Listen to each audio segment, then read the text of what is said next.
Hello students, welcome to this channel.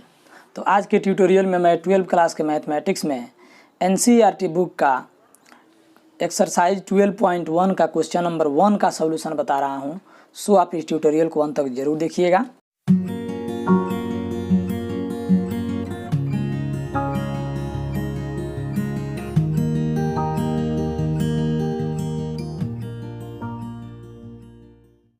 इसमें दिया है कि solve the following linear programming problems graphically, यानी ग्राफीय विधि से निम्न रैखिक प्रोग्रामों को हल कीजिए।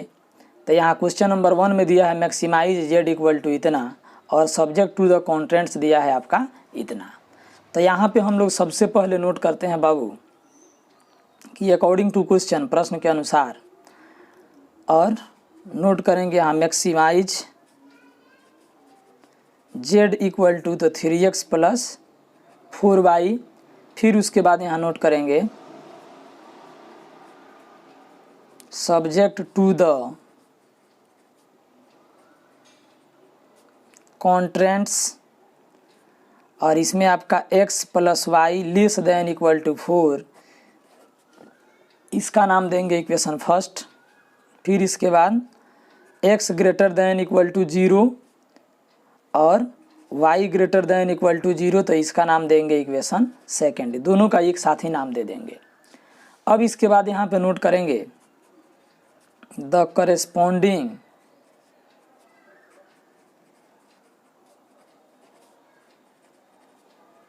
इक्वेशन ऑफ 1 विल बी, यानी इक्वेशन 1 का करेस्पॉन्डिंग इक्वेशन होगा। तो जो x plus y less than equal to 4 है, तो यहाँ पे अब हो जाएगा आपका x plus y equal to 4, इसका नाम देंगे इक्वेशन 3। और इसके लिए एक यहाँ पे हम लोग टेबल बनाएंगे। क्या बनाएंगे? एक टेबल बनाएंगे x y, और इसमें हम लोग मिनिमम 2 वैल्यू रखेंगे, क्योंकि एक लाइन खींचने के लिए मिनिमम 2 आपको पॉइंट चाहिए। तो x में रखेंगे 0, तो जब x में रखेंगे 0 तो y में आपका 4 हो जाएगा। एक बार y में रख लेंगे 0 तो x में आपका 4 हो जाएगा, है ना। तो इतना से तो हम लोग इस दोनों पॉइंट से हम लोग ग्राफ खींच सकते हैं। अब ये भी हम लोगों को जांच करना पड़ता है कि इस ग्राफ में हम लोगों को किधर पेंटिंग करना है ना। तो उसके लिए हम लोगों को इस इनइक्वालिटी में कोई पॉइंट रख के चेक करना होगा जो इस लाइन पर उपस्थित नहीं हो। तो यहाँ देख रहे हैं कि 0 रखने पर 0 नहीं मिला है, यानी 4 मिला है, यानी कि यह लाइन 0 0 से पास नहीं करती है। और जब 0 0 से पास नहीं करती है तो सबसे उत्तम रहेगा कि हम लोग ओरिजिन रखेंगे। आप भी रखिएगा, हमेशा ओरिजिन ही रखिएगा चेक करने के लिए। लेकिन ध्यान रखिएगा कि जब वह लाइन ओरिजिन से पास करे तो ओरिजिन के अलावा कोई अन्य पॉइंट लेंगे। लेकिन यहाँ तो स्पष्ट है कि 0 रखने पे 0 नहीं मिला है, यानी यह पॉइंट 0 0 से पास नहीं करती है। तो यहाँ पे हम नोट करेंगे पुटिंग 0 0 इन इक्वेशन फर्स्ट, क्योंकि यह फर्स्ट का ही करस्पॉन्डिंग इक्वेशन है। तो फर्स्ट में आपका यहाँ पे दिया है x plus y less than equal to 4, तो ये हो गया आपका यहाँ पे x plus y less than equal to 4। तो इसमें 0 रखेंगे तो 0 और प्लस 0 यानी 0 लेस देन इक्वल टू 4। अब आपको देखना है कि ये बात ट्रू है कि फॉल्स है। तो 0 छोटा है 4 से, तो सही बात है, तो यहाँ पे लिख देंगे ट्रू, ठीक है। अब इसके बाद इसका हम लोग ग्राफ खींचेंगे। तो ग्राफ खींचेंगे तो इसके लिए हम लोग यहाँ ग्राफ का पहले पेज ले लेंगे, है ना। आप भी हमेशा ग्राफ के पेज पर ही अपना फिगर बनाइएगा। और इस ग्राफ का पेज लेने के तुरंत बाद इसमें हम लोग x एक्सिस और y एक्सिस खींच लेंगे। तो यहाँ पे स्केल रखेंगे और किसी एक लाइन को इसमें से हम लोग ऐसे बढ़ा देंगे और इसका हम लोग नाम दे देंगे यहाँ पे y एक्सिस। तो ये हो गया y डैश, यानी y एक्सिस हो गया। फिर इसके बाद इस पे हम एक और इस तरह से हॉरिजॉन्टल लाइन खींच लेंगे, है ना। ये हो गया हॉरिजॉन्टल लाइन।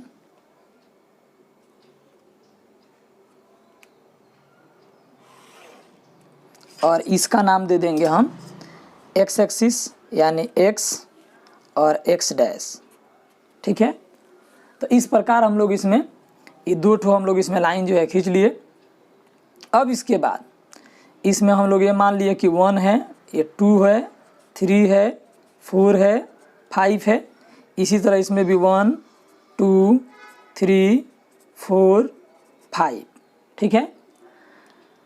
और अब इसके बाद यहाँ पे एक काम और हम लोगों को करना है कि इसमें इनइक्वालिटी में यहाँ 2 इक्वेशन दिए गए हैं। एक इक्वेशन तो आपका ये रहा है ना, x + y < 4, और सेकेंड इक्वेशन है कि x > 0, y > 0।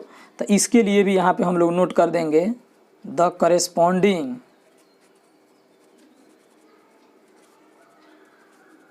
Equation of 2 will be, तो x = 0 y = 0, क्योंकि यहाँ पे x > 0, y > 0, यानी कि x = 0 और y = 0। और पहले हम लोग इसी का ग्राफ खींचते हैं। तो x = 0, तो y एक्सिस के प्रत्येक पॉइंट पर x कोऑर्डिनेट 0 होता है, इसलिए ये हो जाएगा x = 0 का ग्राफ हो गया y एक्सिस हमेशा, है ना। फिर y = 0, तो x एक्सिस के प्रत्येक बिंदु पर y का मान 0 होता है, इसलिए y = 0 का ग्राफ हो गया आपका x एक्सिस, ठीक है। फिर इसके बाद इसमें आपका दिया है कि x का वैल्यू 0 के बराबर या बड़ा है और y का वैल्यू भी 0 के बराबर या बड़ा है। तो x का वैल्यू 0 से बड़ा है, तो 0 से बड़ा, तो इस लाइन के हम लोग राइट साइड में इधर बढ़ेंगे तब 0 से बड़ा मिलेगा, है ना, क्योंकि 0 से बड़ा इधर आपका 1 2 3 4 मिलेगा x का वैल्यू। पीछे बढ़ते हैं इधर तो हम लोग का माइनस में मिलता है -1 -2, यानी कि इधर नहीं जाना है। तो ये लाइन डिवाइड कर दिया कि आपको इधर ही जाना है, राइट साइड में जाना है। फिर दूसरा कह रहा है y के भी मान 0 से बड़ा है, तो 0 से बड़ा है या 0 के बराबर, तो 0 से बड़ा है तो इस लाइन के ऊपर जाएगा, यानी x एक्सिस के ऊपर बढ़ेंगे तो y का मान 0 से बड़ा मिलेगा, 1 2 3 4 5 0 से बड़ा मिलेगा। नीचे बढ़ेंगे तो 0 से छोटा हो जाएगा। तो इसका हम लोग केवल एरो दे करके अभी रहने देंगे। फिर इसके बाद इसमें दिया है जो हम लोग का इक्वेशन फर्स्ट के लिए यहाँ पे टेबल बनाए हैं, इसमें x में 0 तो y में 0, है ना। तो x में 0 और y में 0 नहीं, सॉरी, x में 0 तो y में 4, तो x में 0 और ये 0 वाला हम लोग बढ़ेंगे सीधे y में 4, तो ये पॉइंट हो गया x में 0 और y में 4। फिर इसके बाद अब x में 4 तो y में 0, तो इसमें जो है आपका x में 4 और y में 0, तो ये पॉइंट हो गया x में 4 y में 0। अब फिर हम लोग यहाँ पे दोनों लाइन को मीट करवाएंगे, ये दोनों लाइन को, ये दोनों पॉइंट को क्या करेंगे, मीट करवाएंगे, यानी कि मिला देंगे। तो ये दोनों को हम लोग स्केल लग करके अच्छा ढंग से इसको मिला लेंगे। और मिलाने के बाद, है ना, इसके दोनों साइड में हम लोग ऐसे एरो का निशान बना देंगे और इस पर इसका इक्वेशन नोट कर देंगे। तो इसका इक्वेशन है x + y = 4, तो इस पर इसका इक्वेशन नोट करेंगे x + y = 4। अब जो है देखेंगे कि इसके ऊपर वाला भाग पेंटिंग करना है, इस लाइन के ऊपर वाला कि लाइन के नीचे वाला। तो इसके लिए हम लोग यहाँ जांच करने के लिए रखे थे पॉइंट 0 0, और 0 0 रखने पर जो है ये बात ट्रू है, यानी कि ओरिजिन रखें या ओरिजिन रखने पर ट्रू है। तो आपको बताए थे कि ओरिजिन रखने पर ट्रू है तो ओरिजिन की ओर, अगर फॉल्स है तो ओरिजिन से दूर। तो ये ट्रू है, यानी कि ओरिजिन की ओर पेंट करना है। तो ये लाइन कह रहा है आपका y एक्सिस कह रहा है राइट साइड में, x एक्सिस कह रहा है ऊपर, ये बोल रहा है नीचे। तो यही जो ट्रिएंगुलर रीजन है इसी भाग को हम लोग ऐसे पेंटिंग कर लेंगे। पेंटिंग जरूर कीजिएगा, इसको पेंटिंग इसको जरूर कीजिएगा। तो इस तरह से हम लोग इसको पेंटिंग कर लिए। आप किसी भी तरीके से इसको पेंटिंग कर सकते हैं अपनी इच्छा के अनुसार, उसमें कोई दिक्कत नहीं है।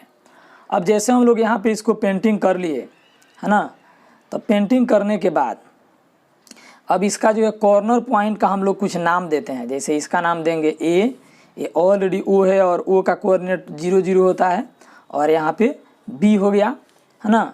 और तब इसके बाद इसमें हम लोग नोट करेंगे कि क्लियरली, है ना, या from figure it is clear that, यहाँ से नोट करेंगे कि from figure it is clear that, यानी चित्र से स्पष्ट है कि AOB इज द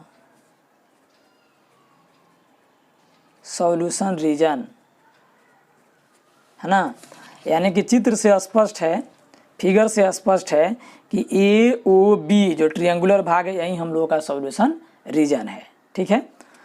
तब इसके बाद यहाँ पे अब नोट करेंगे कि सिंस z इक्वल टू, तो क्वेश्चन में हम लोगों का यहाँ पे z इक्वल टू दिया था कि 3x plus 4y, 3x plus 4y है ना। तो ये हो गया आपका 3x प्लस 4y। अब यहाँ पे नोट करेंगे एट a है ना, a का कोऑर्डिनेट यहाँ पे नोट करेंगे क्योंकि a वो b पर हम लोगों का वैल्यू है। फिर यहाँ पे नोट करेंगे एट b, आप b का वैल्यू नोट करेंगे। फिर यहाँ पे नोट करेंगे एट o, और o का भी वैल्यू यहाँ पे कोऑर्डिनेट इसका नोट करेंगे। तीनों पॉइंट पर हम लोग यहाँ z का वैल्यू फाइंड करेंगे, ठीक है। तो देखिए एट a, तो a का कोऑर्डिनेट हम लोग देखेंगे फिगर में क्या है। तो a का कोऑर्डिनेट हो गया यहाँ पे कितना, तो 0 4, यानी कि यहाँ पे 0 4 हो जाएगा। एट b, तो b का कोऑर्डिनेट कितना है 4 0, तो यहाँ पे 4 0 हो जाएगा। और एट o, तो o का कोऑर्डिनेट कितना है तो 0 0, तो यहाँ पे आपका 0 0 हो जाएगा, ठीक है। अब इसके बाद इसमें हम लोग इस इक्वेशन में इस वैल्यू को रखेंगे, यानी x में रखे 0, तो ये हो जाएगा 0 आप प्लस 4 चौका 16, यानी यहाँ पे आ गया 16। फिर इसमें हम लोग रखेंगे 4, x के स्थान पे तो हो जाएगा 4 3 12। अब i में रख दिए 0, तो 0 इक्वल टू हो गया 12। इसमें x के स्थान पर रखे 0 तो 0, अब प्लस y के स्थान पर रखे 0 तो 0, यानी 0। तब ये तीनों में देखेंगे कि सबसे अधिक कौन सा मान है, 0 है कि 12 है कि 16 है। तो सबसे बड़ा 16 है। और हम लोगों को इस क्वेश्चन में मैक्सिमाइज करना था, यानी कि यहाँ पे मैक्सिमाइज दिया है, तो मैक्सिमाइज करना है तो सबसे अधिक मान इसमें ढूंढते हैं, और मिनिमाइज करना है तो सबसे कम मान इसमें ढूंढते हैं। तो हम लोगों को मैक्सिमाइज करना है। तब यहाँ पे नोट करेंगे clearly z has maximum value at, इस पॉइंट का नाम लिखा जाता है a, इसका नियामक हो गया कोऑर्डिनेट हो गया 0 4, and maximum value of z equal to, तो z का मैक्सिमम वैल्यू कितना मिला है 16, तो यहाँ पे नोट कर देंगे 16, और यही हो जाएगा हम लोगों का आंसर। आप इस चैनल पर नए हैं तो आप इस चैनल को अभी सब्सक्राइब कर लीजिए, और मेरे वीडियो का नोटिफिकेशन सबसे पहले पाने के लिए बेल आइकन की घंटी को प्रेस करके ऑल पर क्लिक कर दीजिए। ये वीडियो आपके लिए काफ़ी महत्वपूर्ण है, इसलिए आप इसे लाइक कर लीजिए और अपने दोस्त के पास शेयर भी कर दीजिए जो आप ही के क्लास में